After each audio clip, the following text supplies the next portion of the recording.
Assalamualaikum warahmatullahi wabarakatuh. Bismillah walhamdulillah wassalatu wassalamu ala rasulillah wa alihi wa ashabihi wa mawala wa la hawla wa la quwwata illa billahil aliyyil azim. Amma ba'du. Ibu sekalian yang dimuliakan oleh Allah Subhanahu wa taala, syukur kita panjatkan kehadirat Allah Subhanahu wa taala di segala kesempatan, nikmat dan taufik kepada kita. Sehingga kali ini kita kembali berkumpul berjumpa di tempat ini dan melaksanakan sholat subuh berjamaah yang dilanjutkan dengan kajian Islam. Tentu kita berharap kita berdoa seluruh usaha kita diizinkan oleh Allah. Amin. Ibu sekalian, tema kali ini tentang al-mubtilat wal mufsidat. Sebelum kita membahas al-mubtilat di sini, hal-hal yang membatalkan. Sebenarnya kalau bahasa Indonesia batal itu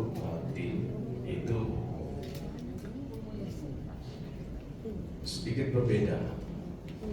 Kalau batil itu kan sesuatu yang sia-sia sesungguhnya, sesuatu yang sia-sia. Tapi yang dimaksud sini batil itu yang membatalkan. Ini saya maksudnya. Karena memang bahasa Arab itu ada sesuatu yang terjemahkan. Jadi terjemahnya banyak. Contoh seperti kita sudah bertemu, Allahumma arinal batila batila warzuqna ijtinaba. Nah, batil di situ ini maksud beritahukan aku, perlihatkan kepadaku kejahatan atau kejahatan. Jadi tentu di situ bukan maknanya sia-sia.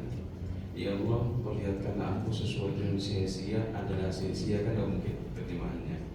Masih terjemahannya di situ adalah kejahatan. Nah, ada juga batil itu sesuatu yang tidak mendapatkan pahala apa-apa. Misalnya al-qiyas fil ibadah batil. Qiyas di dalam ibadah itu hukumnya batil. Batil itu sia-sia maksudnya. Makanya dalam ibadah, tapi yang maksud ibadah di situ adalah sholat. Jadi sholat itu tidak boleh dikias-kias, karena sholat itu contohnya sudah ada. Takbir, mulai dari takbir sampai salam, itu contoh dari Nabi sudah jelas. Jadi nggak usah pakai kias. Kenapa ente sholatnya begini-begini? Oh, itu kiasan batil, nggak bisa. Kenapa ente kalau takbirnya begini? Oh, Akbar. Kan harusnya begini, tapi dia Akbar. Nah, itu namanya kiasnya batil. Jadi dimaksud kalau kias dari ibadah batil itu, ibadah itu adalah sholat maksudnya. Tapi kalau ibadah yang dimaksud itu adalah zakat, ya pasti. Kenapa? Kalau zakat itu kalau tidak boleh dikias, ya berarti kita nggak wajib bayar zakat. Kenapa? Karena kita bukan gandum, kita beras. Sementara di zaman Nabi adanya gandum, bukan beras. Maka zakat harus beras dikiaskan dengan gandum. Gitu. Jadi maksud ibadah di situ tidak semua ibadah, tapi maksud adalah sholat. Minat takbir ila salam itu sudah jelas, gak usah pakai ditambah-tambahin, jangan dikurang-kurangi. Ya. Baik, nah di sini artinya batal itu batal puasanya, ya tidak dianggap itu maksudnya. Jadi ada yang membatalkan, ada yang merusak, itu disebut al-mufsidat. Gitu ya. Nah, kita mulai dari hal-hal yang merusak. Apakah yang merusak itu? Yang pertama, hadis riwayat Bukhari. Saya yakin kita sudah sering dengarkan hadis ini. Nabi sallallahu alaihi wasallam bersabda, "Man lam yada' qaula zur wal 'amala bihi, falaysa lillahi hajatun fi ayyada' ta'amahu wa syarabahu." Siapa saja yang tidak mau meninggalkan ucapan keji, ucapan, kalau dia ucapan berarti omongan, Omongan keji itu ya banyak, menyinggung orang, menyakiti orang, kata-kata kotor, itu masuk semua perkataan keji. Kemudian yang kedua, wal amal bih, berbuat keji. Jadi ada ngomong keji, ada berbuat keji. Kan ada orang nggak ngomong tapi berbuat. Ada orang yang berbuat nggak perlu ngomong. Misalnya begini, menyinggung orang lewat WA kan nggak ngomong, tapi di WA aja, sialan lu, ini kan baca WA-nya berapa orang tidak tersinggung. Tuh. Tapi saya pesan sama DKM, khususnya ketua grup, kalau ada yang keluar masukin lagi.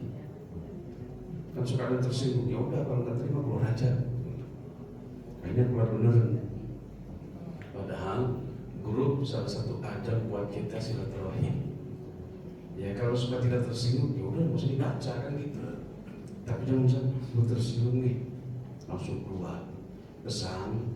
Kalau dia keluar masukin lagi, keluar masukin lagi. Nggak apa-apa, karena itu cara kita silaturahim. Sekarang ini silaturahim. Kalau bukan sholat grup, benar nggak Pak? Kalau pulang dari masjid masih bisa jumpa nggak? Masuk rumah, kunci pagar, kunci pintu, masuk kamar, kunci lagi. Udah nggak ketemu. Sama tetangga di samping. Untung ada masjid. Inna lillahi wa inna ilaihi rajiun. Telah meninggal dunia, ada masjid yang harus tahu. Juga kalau nggak ada masjid, tetangga nggak ada yang tahu meninggal. Jadi ajang kita, bahkan grup masih tahu inna lillahi wa inna ilaihi rajiun. Ya, tadi baru jumpa ketemu di masjid, langsung meninggal. Jadi grup salah satu cara yang paling ya kalau diurut setelah sholat mungkin dia cara kita berdialog. Maka karena itu kalau ada yang tersinggung keluar masukin lagi. Supaya apa? Ya kecuali dia kesel, Pak, tolong jangan masukin saya Pak. Udah kesel banget nih. Udah kesel banget Pak. Ya udah dijapri, gak usah Pak, supaya Bapak nggak tersinggung. Ya udah nggak usah dibaca, tapi nggak usah keluar. Udah scroll aja semua. Kemudian yang gampang tersinggung, yang buat tersinggung, ya udah langsung itu aja. Itu nggak usah di-share di sini. Gitu. Tinggal dijawab. Memang ada aturannya Pak, nggak boleh. Nah, susah itu Pak jadi. Ya. Jadi siapa yang tidak mau meninggalkan perkataan keji atau berbuat keji, maka Allah mengatakan, Rasul mengatakan, Allah tidak butuh dengan ia meninggalkan makannya, meninggalkan minumnya. Kan capek aja kan? Allah nggak butuh dengan ente tidak makan, tidak butuh dengan ente nggak minum. Berarti hakikat puasa di sini apa Pak? Gak boleh menyakiti orang, gak boleh. Jadi kalau hadis ini saya disuruh memilih, Ustaz, daripada saya nanti gibah, mendingan saya tidur. Benar gak Pak? Karena kalau tidur pahalanya masuk itu. Kalau gibah pahalanya hilang. Pilih mana Pak? Dalilnya kuat. Jadi dalil nakli sama dalil akli kuat. Nakli itu dalil hadis sama dalil akal, masuk akal. Gimana Ustaz? Mendingan saya tidur lah, dari jam habis subuh langsung bangun-bangun azan zuhur. Apalagi semalam banyak baca Quran. Wah. Oke, ini yang pertama. Jadi jangan sampai kita sudah capek-capek puasa, tapi kemudian di hadapan Allah tidak dianggap puasa kita itu. Itu jangan sampai. berkata keji ataupun berbuat keji sama nilainya. Yang kedua, hadisnya menguatkan hadis sebelumnya itu di atas, kam min shaimin laisa lahu min siyamihi illa ju wa kam min qaimin laisa lahu min qiyamihi illa sahar. Berapa banyak orang yang puasa, kata Nabi, tapi ia tidak mendapatkan apa-apa dari puasanya kecuali hanyalah lapar saja. Siapa itu? Yang di atas tadi itu. Berapa banyak orang yang kemudian menghidupkan malam-malam puasa, tapi ia tidak mendapatkan pahala apa-apa kecuali hanyalah capek saja. Masya Allah. Kan di hadis itu jelas. Banyak orang yang sholat, tetapi ia tidak mendapatkan apa-apa dari sholatnya kecuali hanya ruku dan sujud. Banyak orang yang sholat, tapi tidak mendapatkan apa-apa dari sholatnya kecuali 1/9, 1/8, 1/7, 1/6, bahkan nggak ada sama sekali. Hadis surat Ahmad. Nah, ternyata sholat itu dipengaruhi oleh 3: ikhlas, khusyuk, ikut sunnah. Ikhlas, khusyuk, tapi dia ikut sunnah, bisa nggak diterima? Nggak diterima sholatnya, karena sholat itu harus ikut contoh Nabi. Di dalam hadis Nabi menyampaikan, "Shollu kama ra'aitumuni usolli." Sholatlah kamu sebagaimana kamu melihat aku sholat. Memang melihat, kata-kata ro'a itu definisinya banyak. Kalau ro'a bermakna an-nazar, melihat, tentu nggak bisa, karena kita nggak berjumpa dengan Nabi. Dengan demikian, ro'a itu maknanya alima. Alima artinya mengetahui. Sholatlah kamu, kata Nabi, sebagaimana kamu mengetahui aku ini sholat. Nah, bagaimana mengetahui Nabi sholat? Belajar. Hanya dengan belajar kita tahu Nabi sholat. Benar nggak, Pak? Ada nggak orang tahu sholat dari mimpi? Saya nggak belajar, Ustaz. Alhamdulillah semalam ketemu Sunan Ampel, Sunan Kalijogo, diajarin sholat. Itu kebanyakan nonton sinetron. Atau misalnya, alhamdulillah Ustaz, semalam ketemu Nabi, langsung saya diajarin langsung oleh Nabi Muhammad. Ya mungkin itu ada, karena Nabi mengatakan siapa yang mimpi saya, yang mimpi aku itu benar. Karena mimpi Nabi nggak bisa disurupai oleh setan. Tapi tidak semua orang bisa mimpi Nabi. Nah, jelas sekalian, hanya dengan belajar kita tahu bagaimana Nabi sholat. Nah, belajarnya bagaimana? Ya undang para ustaz untuk mengajarin sholat. Jadi ngajarkan ustaz, ngajarkan bagaimana Nabi sholat, bukan bagaimana ustaz sholat. Ini harus beda itu. Kalau mengajarkan ustaz sholat, itu namanya versi. Akhirnya pakai mazhab. Sholat itu nggak usah pakai mazhab, karena contohnya sudah jelas. Jadi kalau ada yang tahiyatnya begini, kan ada hadisnya. Ada yang tahiyatnya begini-begini, ada hadisnya. Yang nggak ada itu begini-begini. Begini-gini itu nggak ada.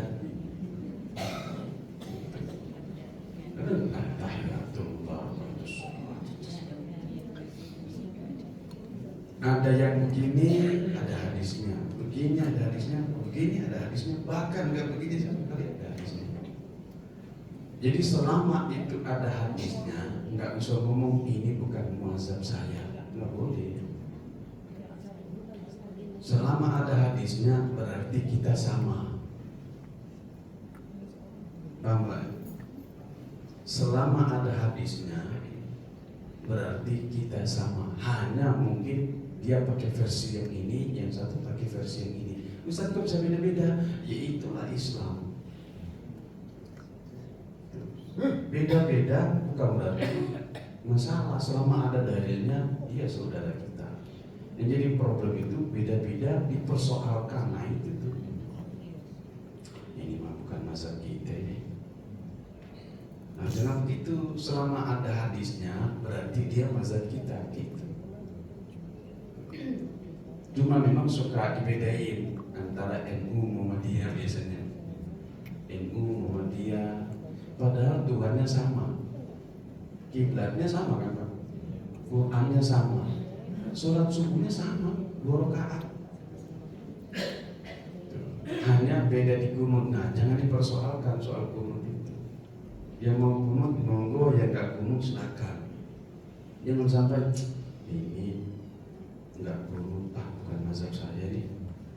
Akhirnya dia milih masjid yang jauh, padahal masjidnya rumahnya samping masjid. Apa dalilnya? Dalilnya makin jauh langkahnya, makin banyak pahalanya. Itu nggak ada lagi. Yang satu nggak suka DKM, nggak ke situ karena memang nggak senang sama DKM. Akhirnya pakai dalil, pilih masih jauh karena makin banyak langkah, makin banyak pahala. Ya dalilnya masuk akal, cuma dicari-cari. Ya, jangan begitu. Kalau rumahnya samping masjid sini, ya sholatnya di sini. Kenapa? Orang rumahnya samping masjid, sholatnya di sana. Ya. Giliran dia kena musibah, gimana? Siapa yang bantuin Pak?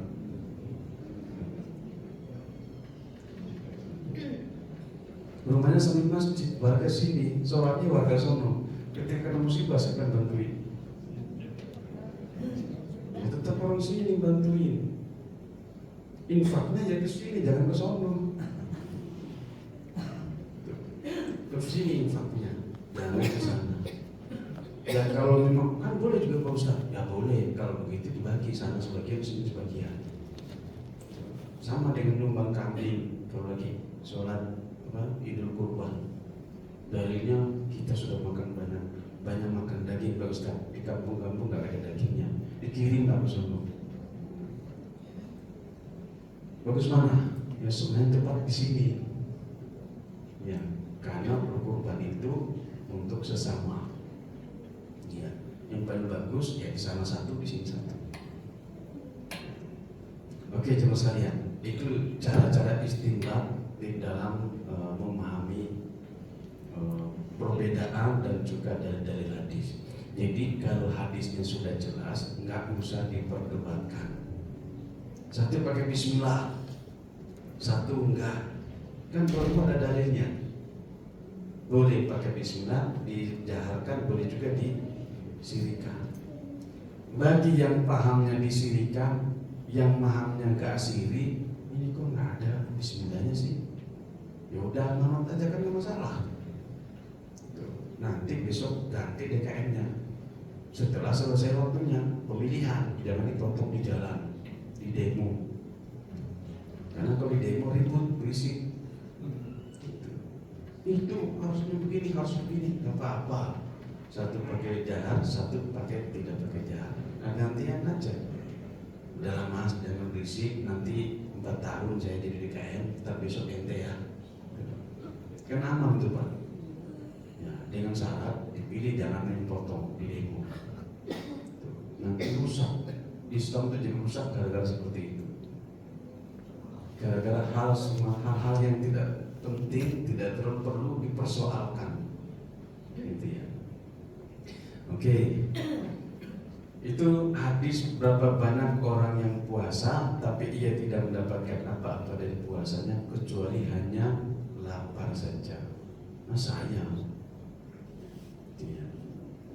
Oke, selanjutnya Nabi menyampaikan puasa itu benteng. Puasa itu benteng, dan itu benar sih Mas. Coba kita mencerna hadis itu. As-siyam junnah, kata Nabi. Puasa itu benteng, bakar, menghalangi kita, membenteng kita dari buat jahat, membenteng kita dari melakukan hal-hal yang dilarang, termasuk di dalamnya membatalkan. Maka kata Nabi, kalau ada yang ngajak ente berantem, kul ini soal, maaf Mas, aku lagi puasa. Tapi kalau lagi berantem jadi susah Pak itu. Ustaz, gimana berantem suami istrinya sama, namanya suami istri berantem kan sama Pak. Ada nggak isi suami cekcok nggak berantem, tapi ada nggak bahasa lainnya? Nggak usah, itu hanya berselisih nggak berantem, sama aja kan? Berantem soal kebaikan ada nggak? Nggak ada lah ya. Nggak ada orang berantem soal kebaikan. Yang ada berantem soal ketidakbenaran. Enggak, kamu nggak benar. Enggak, kamu nggak benar. Ya udah ngalah. Itu ngalah aja. Karena kalau suami istri nggak ada yang ngalah, ujung-ujungnya ribut. Sampai-sampai Nabi ngasih tahu, seandainya diperbolehkan sujud kepada manusia, akan kuperintahkan seorang istri sujud pada suaminya. Tuh. Saking apa, Bu? Taatnya seorang istri kepada suami. Tergantung suaminya, Pak Ustaz. Ya sekarang suamimu siapa? Suamimu dia, ya taatlah padanya. Jangan ngiri sama suami orang. Jangan ngiri sama suami tetangga.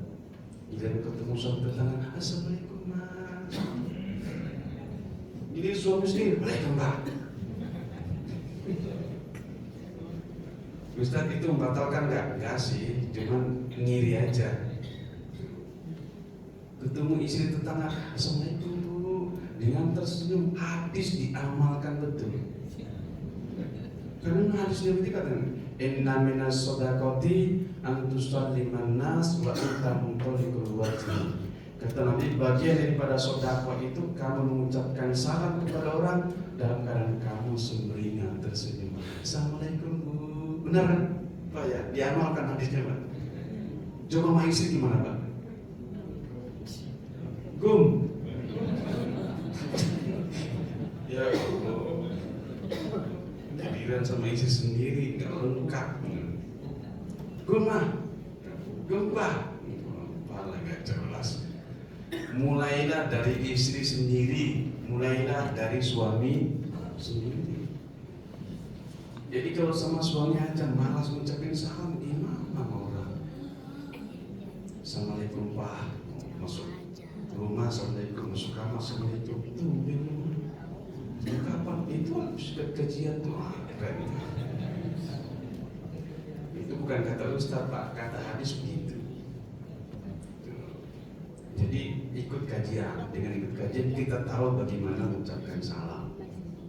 Sedekah mengucapkan salam itu dalam keadaan tersenyum. Ada nggak Pak orang mengucapkan salam nggak senyum? Wajahnya di tempat lain. Assalamualaikum. Orang sono wajahnya. Ada Pak orang tersinggung. Nah, memang salah satu solusi menyelesaikan ketersinggungan itu ada tiga caranya. Pertama, kalau jumpa ucapkan salam. Salam itu sunnah, menjawabnya wajib. Tapi kata Nabi, yang terbaik yang duluan.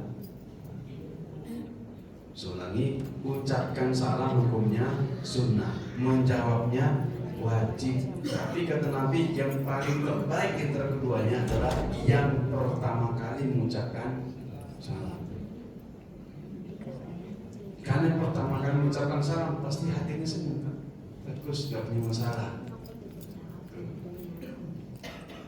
Dari sini satu, maksudnya gitu. Nah itu namanya ada masalah Pak. Beda masuknya, beda keluarnya, nggak mau sama. Dengan pakai dalil Nabi masuk pintu sebelah, keluar pintu sebelah, dalilnya ada. Padahal maksudnya itu supaya nggak jumpa dia, gue lagi sakit batin. Kalau jumpa ucapkan salam. Yang kedua, kasih hadiah. Karena Nabi sudah membuat framing, sudah dipagarin. Kata Nabi begini, jangan pernah menolak hadiah seseorang walaupun hanya secuil kaki kambing. Nah ini momen ngasih hadiah ini kan tak pulang mudik. Ya, nanti baru kesini bawa kerupuk. Ya Allah jauh-jauh dari kampung bawa kerupuk sini doang. Ya gak apa-apa, gak boleh nolak. Dikasih kerupuk, alhamdulillah. Gitu. Jadi kalau ibu, pak, ada yang nolak, bapak kasih kerupuk. Alhamdulillah mas, terima kasih kerupuk. Ya dong. Kata Nabi, tidak boleh menolak pemberian walaupun sujud kaki kambing. Kerupuk itu gimana banyak tuh. Ternyata memberi hadiah salah satu solusi untuk menghilangkan ketegangan batin. Yang terakhir, doakan. Ya Allah, semoga hati jadi lapang. Ya Allah, doakan. Doakan kebaikan, bukan ya Allah semoga dia mampus. Bukan menyelesaikan masalah itu. Ya Allah, semoga dia mati aja dah, pusing gua. Ya jangan. Tiga itu solusi menyelesaikan batin. Nah, puasa ini kata Nabi benteng menghalangi kita dari situ. Oleh karena itu kata Nabi, malam yakhriku, selagi ia tidak merusak bentengnya itu. Dengan apa bentengnya rusak? Dengan dua. Bikarbin au bigibah, bohong atau gibah. Nah ini nggak boleh.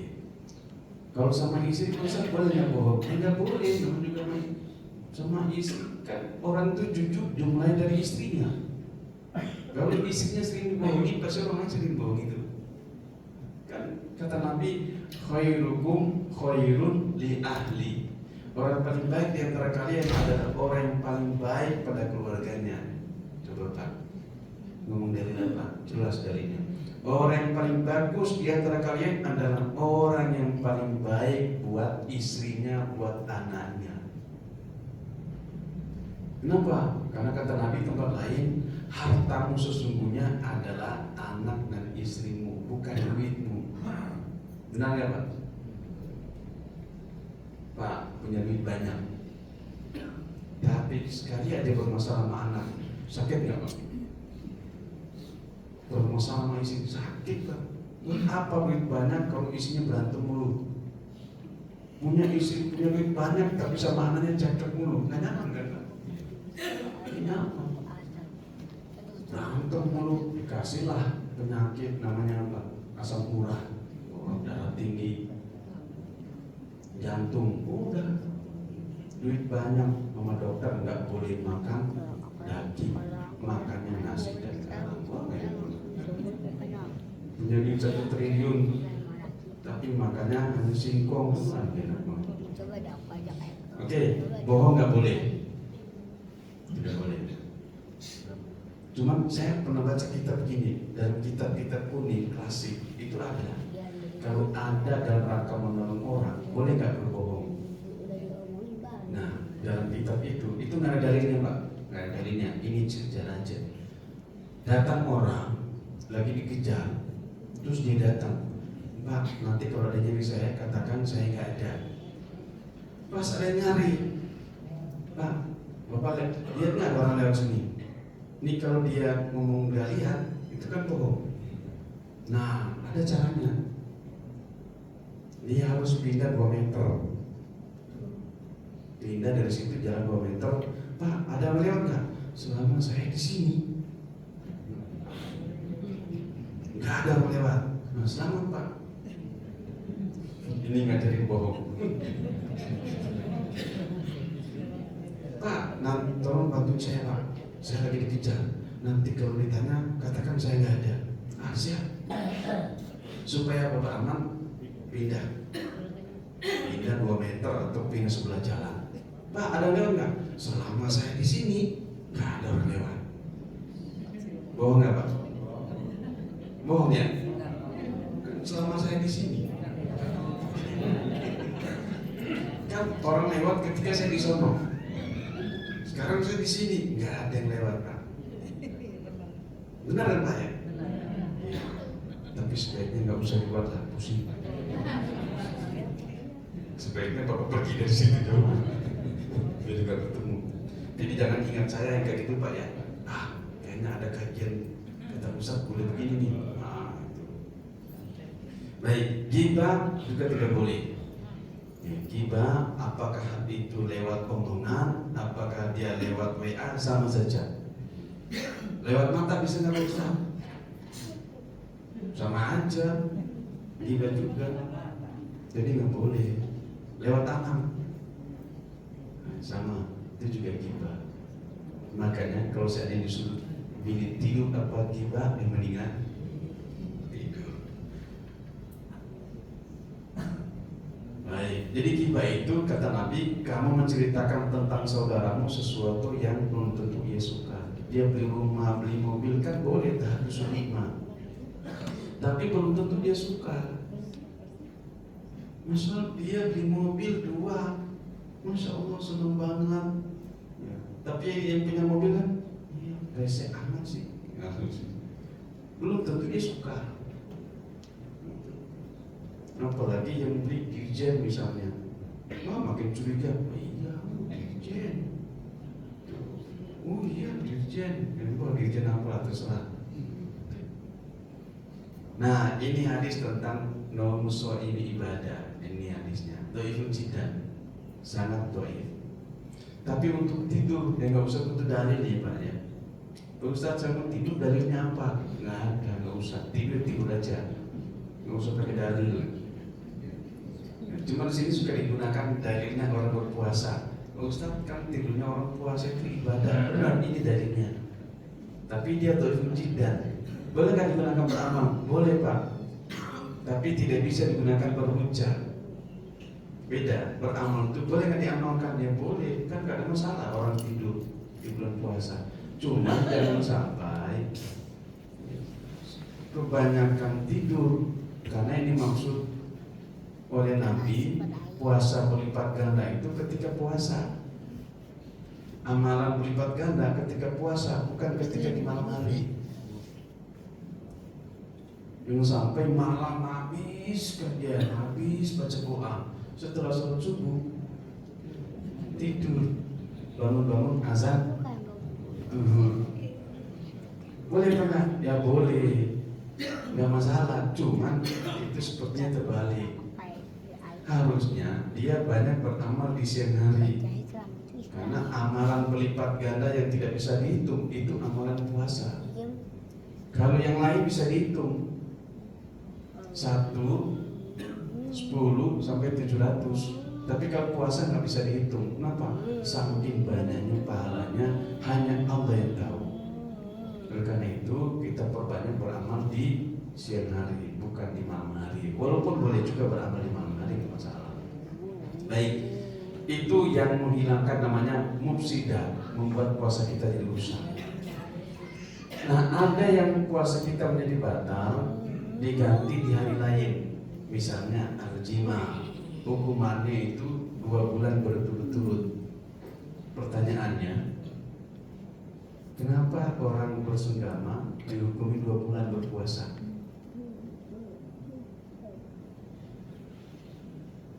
Masih bingung Pak ya, nggak bisa jawab nih. Gimana Ustaz? Orang kalau batal karena makan, itu kan gantinya sehari aja. Tapi kalau batalnya karena dia bersenggama, gantinya 2 bulan. Memang ada runtutan. Kalau Ustaz kan boleh dipilih, puasa atau memberi makan fakir miskin atau memerdekakan budak. Cuman itu sejarah hadis itu adalah sejarah seorang sahabat yang memang tidak mampu.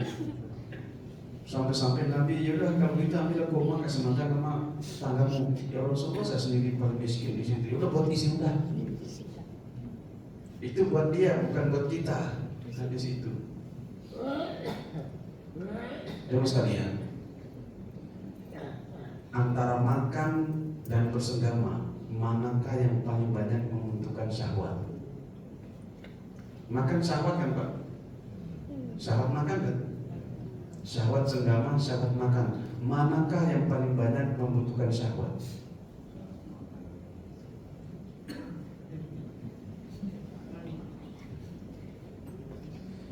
Kalau Bapak syahwat, bersyahwat nih, syahwat. Orang bersenggama bisa nggak diam-diam ya? Tapi kalau makan boleh kan tanpa diam? Ini doang ya? Hanya 2 saja, mulut sama tangan. Tapi kalau senggama bisa nggak? Diam aja. Ya nggak jadi namanya. Itu sambil khayal aja itu. Jadi yang paling banyak membutuhkan syahwat tenaga adalah bersenggama. Itulah hukumannya kenapa makin berat. Gitu ya. Tapi kemudian waktu saya ngaji, ya dosen saya itu memang suka ngajarin, menurut saya bukan tidak benar, tapi pikirannya bisa jadi nggak benar. Misalnya dia nggak kuat nih, aduh nggak kuat nih, daripada dosa. Akhirnya istrinya diakalin, udah lama kita harus ke Bandung lah jalan-jalan. Karena jalan-jalan ke Bandung, karena kata Nabi, jika perjalanan itu lebih dari 87 kilo sudah boleh tidak puasa.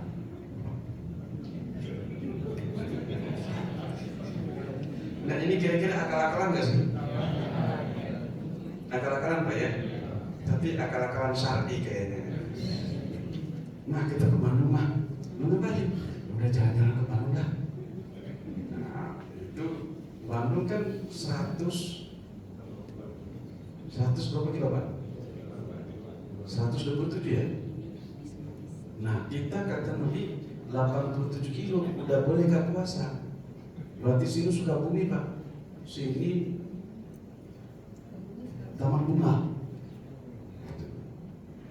Diukur, oh iya 87 kilo.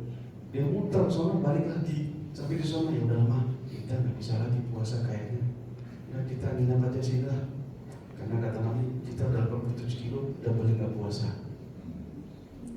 Jadi ngakalin Tuhan, Tuhannya dia kalak-kalin. Karena kalau senggama di sini gantinya 2 bulan, kalau ke sono gantinya cuma sehari.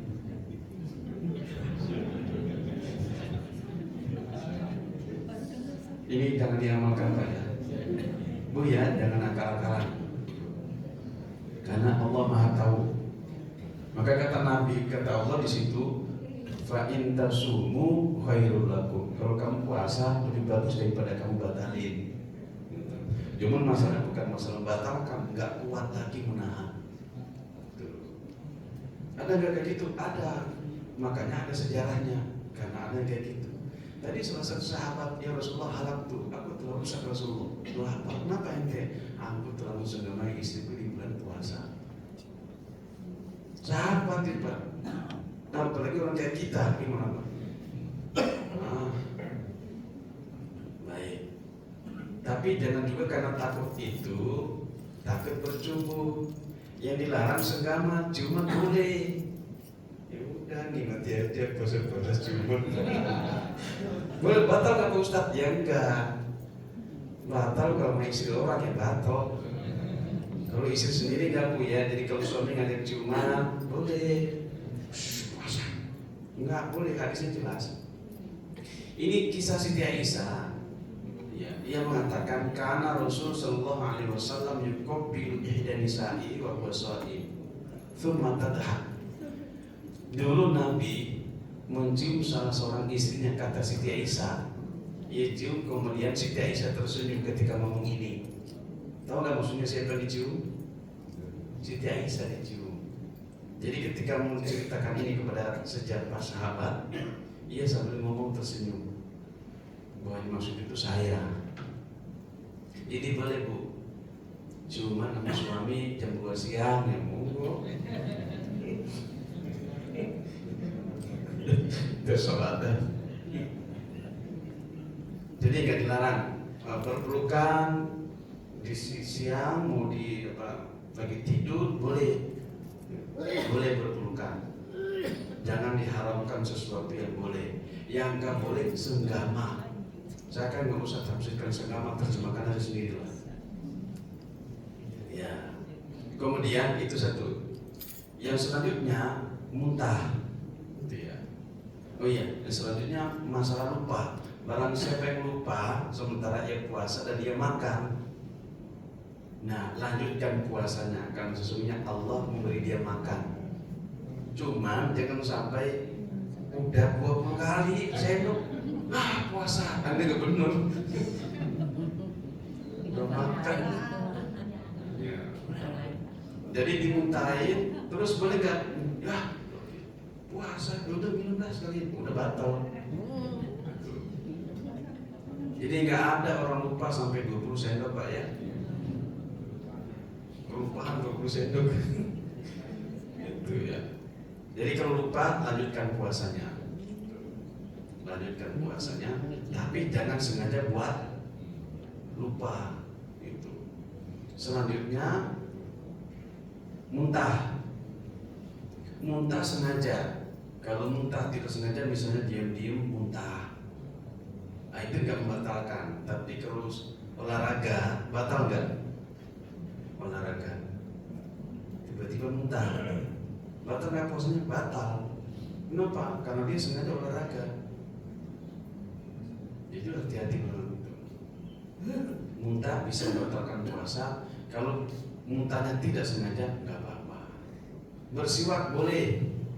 Bahasa kita sikat gigi. Cuman memang sikat gigi sudah, kalau pakai Pepsodent di siang hari udah bagus. Tapi kalau siwak nggak ada masalah. Jadi jangan sampai gara-gara puasa nggak boleh bersiwak, nggak boleh, makruh. Padahal nggak apa-apa. Bahkan dalam hadis Nabi bersiwak ketika di siang hari. Boleh banyak siwak. Jangan sampai gara-gara puasa tidak mau bersiwak. Ya orang kalau nggak siwakan, bahasa kita kalau nggak sikat gigi kan nggak nyaman. Kan udaranya sungguing.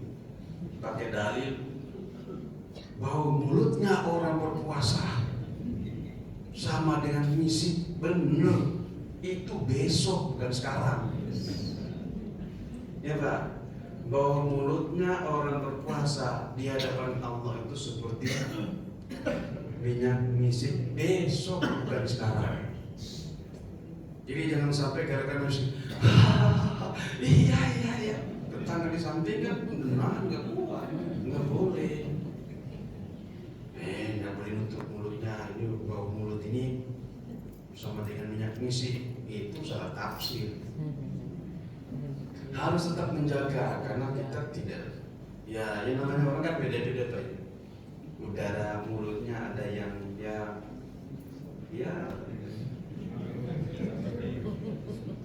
semalam apa namanya sabunnya pakai jengkol, teh ya udah sembunyi.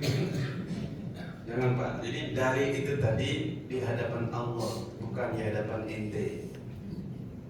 Di hadapan kita tetap aja bau mulut ya bau, nggak ada yang betah pasti. Itu, masya Allah.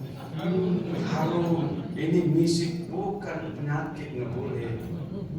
Makanya kata Nabi tetap kita bersiwak walaupun di siang hari. Untuk apa? Menjaga mulut kita supaya tetap seger. Jadi ngomong sama orang yang tutup, jangan sampai mengamalkan hadis ini. namanya. Oke, teman sekalian. Nah selanjutnya yang lain itu adalah mengenai masalah hal-hal biasa. Ini bermimpi ketika di siang hari, kemudian dia mengeluarkan mani, tidak membatalkan puasa. Tapi kalau dia nonton nih, kan suka kita punya video biasanya kan namanya HP, susah Pak, nggak ada aturan. Masya Allah. Kalau lagi ngaji, nggak nyampe 5 menit geser, nggak nyampe 1 menit geser, ngaji dulu. Giliran yang agak seksi, ini batal nggak puasa? Puasanya nggak batal, tapi rusak. Berarti dihayalin. Dan memang itu manusia Pak. Contoh aja gini, di sini ada pengajian, di sini ada mak lampir. Mana yang paling banyak Bu yang nonton? Ada pengajian, ada mak lampir. Mana yang paling banyak yang nonton? Ya itulah manusia. Jadi kalau kayak gini-gini ada pengajian pasti scroll cepat, nggak lama-lama. Ngaji mulu. Nah itu hati-hati. Kenapa? Karena bisa membuat puasa kita menjadi rusak. Ya makanya tadi suruh Pak Ustaz daripada lihat HP, mendingan gue tidur. Ya benar. Baik teman sekalian, monggo kalau ada pertanyaan.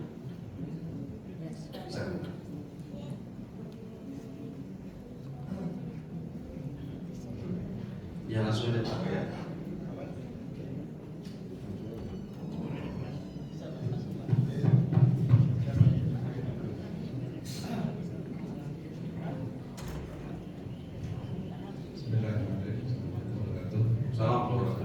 Ustaz tadi sampaikan bahwa Allah akan melipat gandakan ibadah itu adalah ketika puasa ataupun ketika siang hari. Berarti Bagaimana dengan kaitannya yang hadis yang cukup masyhur maqama Ramadan di mana berdesakan gufro lakukan atau dapat kan banyak menghasilkan ya qiyam di waktu malam bulan Ramadan itu juga menjadi sebuah keutamaan. Mungkin saja. Terima kasih. Ya, man koma itu siang maupun malam masuk Pak terjemahannya. Man koma Ramadana. Kalau man koma lailata, nah itu baru. Kalau man koma Ramadana, ini maksud itu mengamalkan amalan-amalan di Ramadan, pasti akan diampuni dosanya. Cuman yang 110 sampai 700 itu hitungan pahala. Pahalanya banyak. Dan ada orang yang dosanya diampuni, ada orang yang pahalanya banyak. Nah, itu hadis masuk dua-dua. Man qoma Ramadhana itu di siang maupun di malam, maksudnya mengamalkan semua amalan-amalan Ramadan pasti diampuni oleh Allah. Dengan syarat tadi mencegah, tidak boleh ghibah, karena kan dia mengamalkan tapi ghibah juga, sama aja dengan pompa. Itu namanya korupsi bangun masjid. Korupsi lancar, bangun masjid lancar, ya sama aja, nggak ada nilai pahala apa-apa. Dia puasa diamalkan, tapi ghibah jalan terus, sama. Nah, biasanya begitu dia tidak mendapatkan nilai pahala. Nah, hadis tadi akan mendapatkan atau diampuni semua dosa-dosanya yang telah lalu. Itu maksudnya setelah selesai Ramadan. Hadis itu juga yang kemudian menjadi dasar. Apakah orang yang membatalkan puasanya karena perjalanan bisa nggak mendapatkan Lailatul Qadar? Oh, itu nanti pembahasannya beda. Karena ini maksud itu orang yang telah menyelesaikan puasanya. Nah, sementara ada yang batalin puasanya, Pak. Kan belum selesai itu. Kira-kira dapat nilai Lailatul Qadar apa enggak? Ada orang mengatakan tidak dapat. Cuman ada yang membantah juga. Misalnya, ya ibu-ibu gimana? Kan ibu-ibu pasti ada yang tidak sempurna puasanya. Ya kan tuh, benar nggak? Iya. Apakah tidak mendapatkan Lailatul Qadar? Nah, kalau ibu-ibu kan itu datanya bukan keinginan. Kalau tadi puasa dibatalkan keinginan, jadi beda. Jadi tetap mendapatkan Lailatul Qadar. Cuman cara memahami Lailatul Qadar banyak yang tidak tepat. Jika Lailatul Qadar itu kayak orang dapat duit gitu, bukan begitu. Lailatul Qadar itu adalah catatan. Jadi walaupun dia judi, dapat Lailatul Qadar nggak? Dapat. Orang judi dapat Lailatul Qadar. Dapatnya apa? Kan Lailatul Qadar itu malam catatan. Jadi judi dicatat lagi judi. Jadi kalau judi malam itu sama dengan judi 83 tahun, itu maksudnya. Lagi nonton bola, dapat Lailatul Qadar? Dapat, Pak. Nonton bola 83 tahun, itu maksudnya. Jadi cara memahami Lailatul Qadar beda. Ini beda. Jadi ibu-ibu lagi goreng pisang, mas sahur, dapat Lailatul Qadar? Dapat. Cuman gorengnya selama 83 tahun. Makanya dulu isi-isi Nabi itu pada malam Lailatul Qadar itu ditunggu di masjid, itu maksudnya. Nah, ini penting buat kita mengkaji supaya jangan sampai salah memahami Lailatul Qadar. Jadi Lailatul Qadar nggak sama dapat caranya gimana? Ya, airnya menjadi manis, dan itu sinetron. Nggak begitu terjemahannya, itu di sinetron, Pak. Tiba-tiba, airnya menjadi manis, itu Lailatul Qadar nih. Itu di sinetron, Pak, ya. Nah, makanya tol paling mahal itu tol Lailatul Qadar, Pak. Jadi lagi mudik, bayar tol Lailatul Qadar turun. Tol termahal di dunia karena bayarnya sebanyak 83 tahun. Itu cara memahami Lailatul Qadar. Tapi itu butuh kajian supaya kita bisa paham. Baik, itu Pak ya. Jadi Lailatul Qadar ya. Baik, Ustaz. Tadi Ustaz berangkat apa hal-hal yang membatalkan atau mengurangi amalan puasa kita.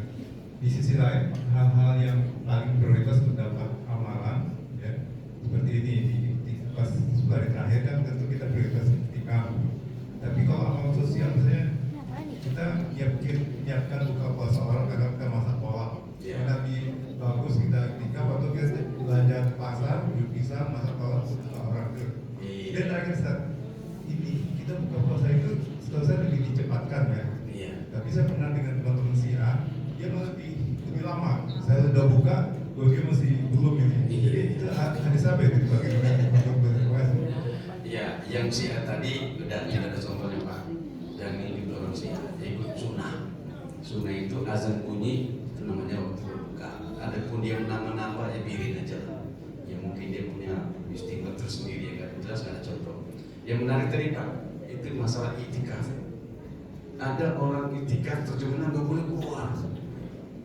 Ya nggak bisa, itu bukan definisi itikaf sebenarnya. Itikaf itu berdiam.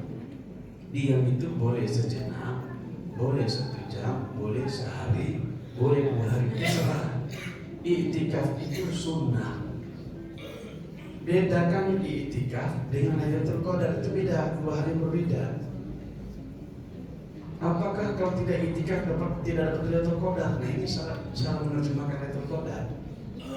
Orang yang tidak iktikaf juga dapat Lailatul Qadar. Karena Lailatul Qadar itu malam pencatatan. Ente dicatat lagi iktikaf, pahalanya lebih besar daripada tidur di rumah. Kenapa? Karena di masjid, kalau di masjid nggak ada TV-nya Pak. Adanya suara Quran, suara bersama malaikat. Kalau di rumah, di sini tidur Bapak buka baju nggak? Nggak berani kan Pak? Nggak berani. Di rumah pakai sempak doang pasti. Dia malaikat nggak akan berani noleh lah. Kan tidur lagi pakai sempak. Makanya jaganya lagi iktikaf. Jadi kita dicatat dalam keadaan iktikaf. Iktikafnya ibadah sholat sama dengan sholat 83 tahun, itu maksudnya. Jadi kalau iktikafnya tidur saja berarti Lailatul Qadar turun, catatannya tidur 83 tahun. Ya seharian. Makanya dijaga. Nah ini beda pembahasan ketika Lailatul Qadar Pak ya. Lailatul Qadar boleh kita nggak tidur karena jelas waktunya. Kalau sekarang kan belum Pak. Adanya di malam-malam ganjil. Nah kita tungguin itu. Alhamdulillah tahun ini kita bersama Pak NU Muhammadiyah. Coba kalau beda. Malaikat itu bingung pasti. Gue usah diturunin ke Indonesia, bingung kan aja.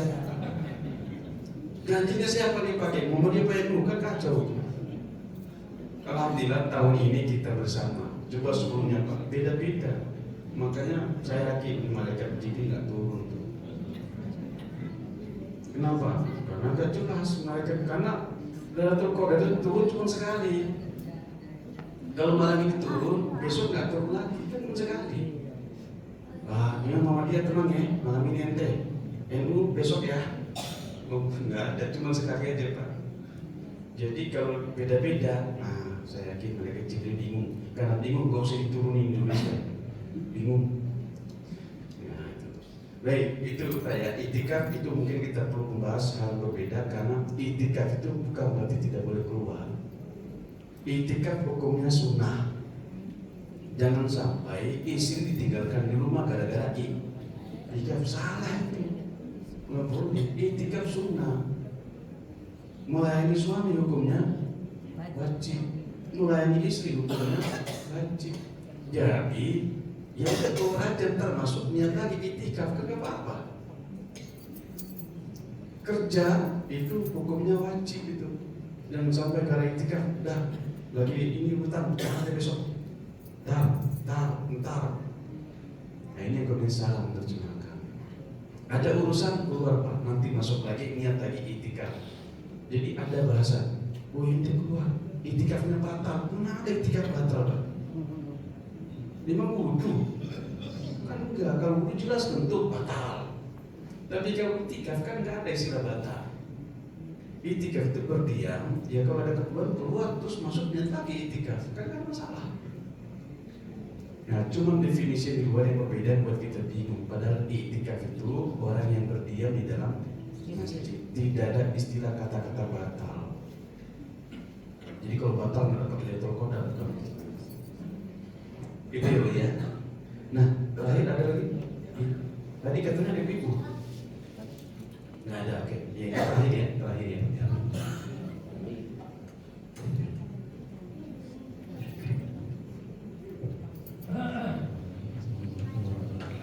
Salam. Agak ada dari Jakarta atau fidyah. Pertama fidyah, terkadang pemahaman fidyahnya itu artinya untuk hal yang bagaimana yang diharuskan gitu fidyah. Terus bagaimana penyaluran yang benar di fidyah itu untuk fidyahnya. Terus yang satu lagi untuk zakat, bukan zakat fitrah, khusus zakat mal. Nah, terkadang ada bilang kalau di masjid atau agak tertentu dia tidak menerima zakat mal secara apa ya, pengelolaannya gitu. Maksud saya zakat mal itu yang benar itu diperuntukkan, ada bilang khusus untuk orang anak yatim atau yang kecil. Kalau yang terimanya tidak benar-benar yang berhak itu tidak terima sebenarnya zakat malnya. Terima kasih. Secara singkat, untuk fidyah boleh di awal, nggak boleh di akhir. Karena orang fidyah hakikatnya sama dengan puasa. Saya ulangi, orang fidyah hakikatnya sama dengan puasa, hitungannya sama. Oleh karena itu, karena hitungannya puasa, fidyahnya jangan di akhir, di awal atau per hari. Misalnya sehari 50.000 ngasih makan. Nah, ini 1.500 ya selama sebulan fidyah saya. Jadi 50.000 itu boleh, tapi kalau di akhir nggak tepat. Nama di hari ke-29 aja lah.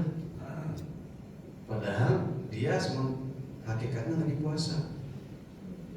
Jangan ditumpuk di belakang karena nilainya sama dengan puasa. Maka orang fidyah nggak usah mengganti, karena fidyah itu bahasanya artinya mengganti. Fidyah itu artinya mengganti. Jadi kalau sudah diganti, ya nggak usah ganti lagi tempat lain. Gitu ya. Itu fidyah bagusnya di awal, jangan diakhirkan.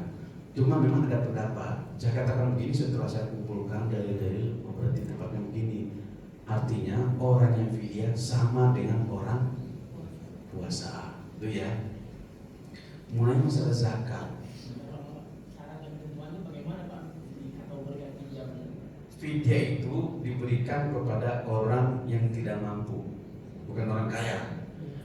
Yang ngasih kalau bisa langsung aja, nggak usah lewat panitia. Karena kalau pakai panitia, anggarannya nambah. Lah yang bisa kan dia pakai motor, ini mau free, ikhlas. Ya alhamdulillah kalau ini ikhlas. Berapa fidyah mas? Nah, fidyah 30.000 mas. Ongkir gitu 20.000, jadi 50 boleh. Boleh. Ya, misalnya, mas tolong aku fidyah cariin, mas ya. Berapa mas? 50, gue mahal banget. Ya udah gitu. Kalau mau nggak mahal, ya bawa sendiri. Boleh bentuknya uang, boleh bentuknya makanan. Ya. Antara dua, mana yang paling tepat? Baik paling tepat adalah uang, karena bisa jadi dia punya makan tapi butuh baju. Itu fidyah. Jadi itu dipersilakan anggarannya. Kepada siapa? Ya fakir dan miskin. Itu untuk kasih fidyah. Boleh langsung, ya, anak yatim boleh langsung, boleh lewat panitia. Kalau lewat panitia konsekuensi ongkos bensin. Jadi jangan, itu mahal banget, dan fidyah itu mahal banget. Ya itu makanya panitia dari awal dikasih tahu, fidyah 30.000 tanpa ongkir 20.000, total 50.000. Ya itu ya. Untuk zakat memang kalau zakat mal bagusnya memang untuk DKI yang ada di DKI, basis DKI itu paling tepat. Tapi kalau ada di sini, ya mau gue penting udah percaya, karena saya berada di lingkup Basnas juga. Ya. Jadi yang paling tepat memang langsung Basnas DKI untuk mal.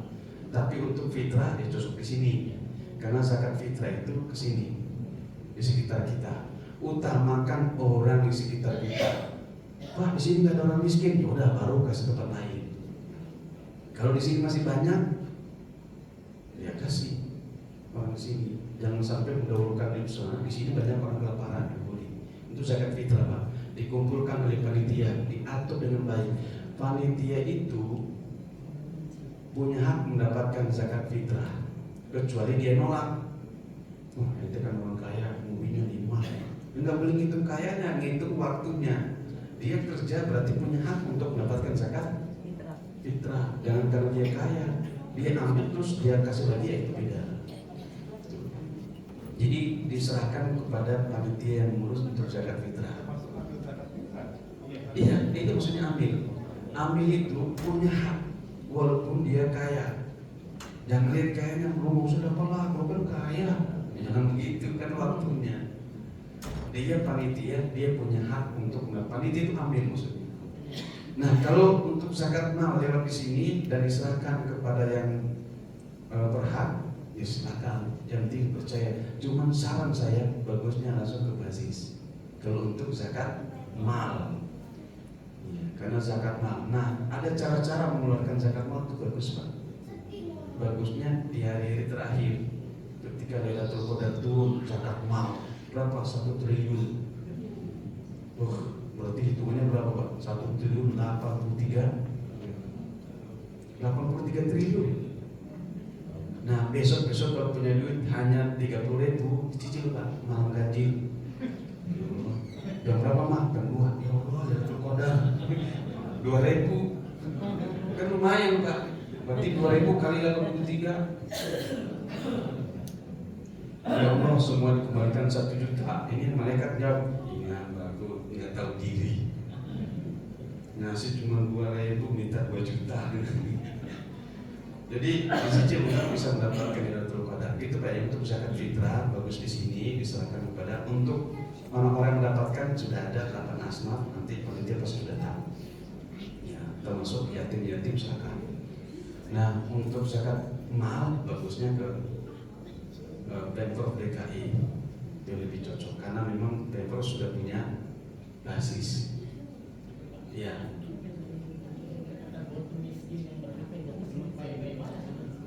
Miskin itu punya pekerjaan tapi nggak cukup. Pekerjaannya ada tapi nggak cukup. Kalau fakir nggak ada kerjaan, ya pasti nggak cukup lah. Kan nggak ada kerjaannya. Kalau fakir nggak punya kerjaan, kalau miskin punya kerjaan tapi nggak cukup. Boleh nggak dapat? Boleh. Ibnu Sabil walaupun dia kaya, Pak.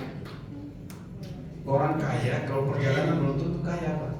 Punya ATM, nggak ada yang beli buat apa? Mau beli ini ATM, Pak, ini kan nggak ada.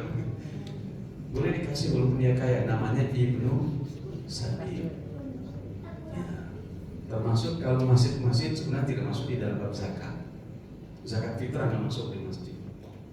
Nah, suka zakat itu ada infak, ada sodako. Nah, ini panitia bedain aja. Ngasih 3 kilo beras, terus tambah zakat infak. Jangan zakatnya ditambah situ, tapi infak. Atau ada zakat dalam bentuk uang, zakat fitrah dalam bentuk uang, itu diatur aja oleh panitia. Karena terkadang orang itu punya beras tapi nggak punya uang buat beli cabai. Nah, itu nanti saya biasanya ngasih tahu, Pak, 1 kantong isi 100.000. Itu bisa diambilkan dari uang zakat fitrah. Karena bisa diuangkan, bisa juga diberaskan. Nah, yang paling bagus memang panitia jualan beras. Nah, transfer pakai barcode kan gitu. Cuman masalahnya itu zakat fitrah suka lagi diginin, Pak, ya. Kobil tuh nikah, terus bija. Ya sebenarnya itu nggak ada contohnya. Cuman kalau di kayak gini monggo silakan. Pakai di ikat pelabuhan zakat fitrah. Kalau ada ya silakan. Sebenarnya itu nggak ada aturan. Namanya zakat itu ya kan kewajiban, nggak usah pakai kobul ya. Kan wajib zakat fitrah. Mau begini apa kayak ini kan tidak ngaruh. Apa kalau gini tidak sah, kemudian zakatnya nggak sah? Enggak, dia kan wajib. Cuman suka ada masjid pakai begini-begini, pendapat nggak usah diperdebatin. Ini ada dalilnya nggak? Jadi ribut jadinya. Nggak usah pakai dalil. Tapi kalau ada, ya silakan ikutin aja, Pak. Sama-sama gitu lah, polisi. Kadang-kadang panitia nggak usah, Pak ini sunnah, udah jadi ribut, jadi debat, karena nggak bayar zakat di situ. Lu mendingan beli sono. Jadi nggak usah membuat usaha, udah manut aja lah, karena itu nggak masalah kok, nggak apa-apa. Mau pakai hijab kabul mau nggak ada masalah.